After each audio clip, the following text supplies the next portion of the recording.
On Facebook and Twitter, we ask you who you think are heroes of freedom. Brett Kaufhold said Ron Paul. No other person has done so much to advance the cause of liberty.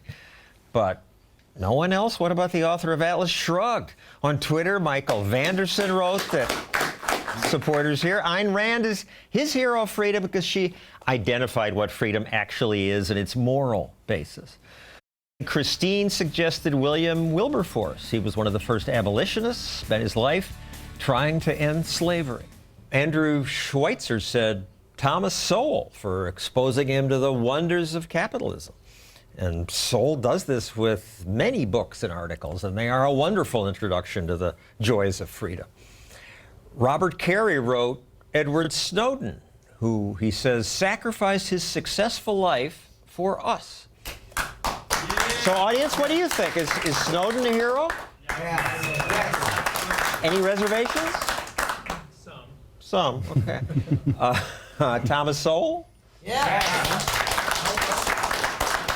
Well, let's hear some more from some of my guests. School choice advocate Larry Chavis, Larry Reed at the Foundation for Economic Education, David Bose of the Cato Institute. I think Edward Snowden has been a hero, and the Facebooker got it right. He sacrificed his life. I mean, he's still alive, but he has to live in Russia. He's a traitor, I'm told. He may have endangered American assets. He told Americans what their government was doing to them. And now we're having a debate about whether what he did was right and everything. And the entire debate is based on knowing the information that we didn't know until he told us. He could have gone to Congress instead of making it public. Yes, he could have gone to Congress. Congress has had the authority to find that information out for years. They haven't looked for it. They haven't wanted to know. Larry? Alexander Solzhenitsyn is one of the greatest heroes in my book of the last century.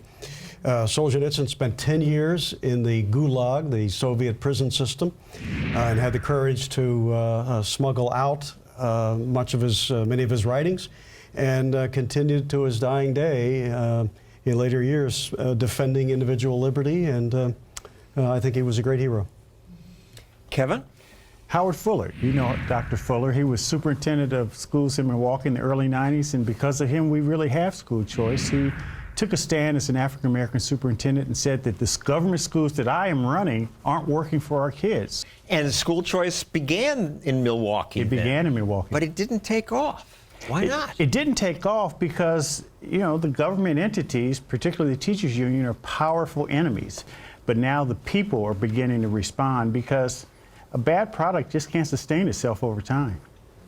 All right, audience, you have questions for my guests? Who's first? Mr. Reed, do you believe that communism and those repressive Eastern European regimes was inevitable to fall without the necessity of ideas being spread by people like Rand, Rothbard, and Friedman? That's a very good question.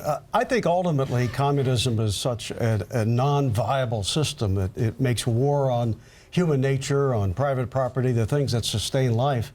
At some point, it would have disappeared. Many say it was Ronald Reagan who his arms built up, then they tried to compete. They went broke more quickly. Wasn't that? Well, I think Reagan and Margaret Thatcher, John Paul II, you can all of those people deserve a little bit of credit, but even they would say, and did on many occasions, that the lion's share of the credit ought to go to the people who were actually living under communism, resisting it at every turn. They were heroes in the eyes of people like Reagan. Yes, sir. Hello, my name is Kenny Zhang. I'm a libertarian. I have read Milton Friedman and Hayek, but how come many of my generation and most Americans, they tend to look at politicians as gods, but yet they unfortunately frown at businessmen? It's not just your generation. That was true in my generation, too. One of the reasons is businessmen are all around us, and they're not really doing very exciting things to look at. Politicians are making speeches. They're starting new programs. They're having grand openings. And they have this nationalist sense. They're our leader. It's like singing Solidarity Forever. One of the reasons people go to church is to sing hymns in conjunction with other people. Nobody stays home on Sunday and sings a hymn at home. That's a collective thing, and people like that. And it's something of a problem for libertarians that we don't particularly have a collective experience to give us. Politicians give us that, and they give the sense of movement, and they talk about forward and bridge to the And they 21st talk. century. The business and they people talk, don't talk. and they talk, and of course Hollywood likes people who talk well. They write characters who talk well. That politician is up there talking about how he cares about me and how he's going to lead us into the future. Whereas it's really Steve Jobs and Larry Page who were leading us into the future, but they weren't looking to get on television. They were looking to make a better product. Politicians, they come off better many times because we judge people more by what they say than by what they actually do.